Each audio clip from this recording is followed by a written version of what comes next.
Так, мы сейчас на стенде Юнис. Вики сейчас будет давать мастер-класс. Какого плана мастер-класс пока держит в тайне, но вот мы сейчас все проверим, посмотрим, все узнаем. На проходе. Ну, многие запихивают. Кто-то вот, кто работает, кто-то знает. Просто вот движение. Давай, Ну как минимум под углом его держишь на себя. Да. Я разверну, покажу туда. Да, Через раз. Во-первых, я вот для себя определил пистолет, это самый лучший.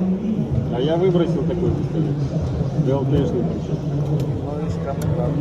Но у меня соскальзывал просто. Потому что, да, он когда ломается, он этот... Вот, видишь, он тут поломался. Да, понимаете, что вот таким вот образом. Тогда, Понятно, конечно, да. он прилипнет вот здесь вот и не будет работать.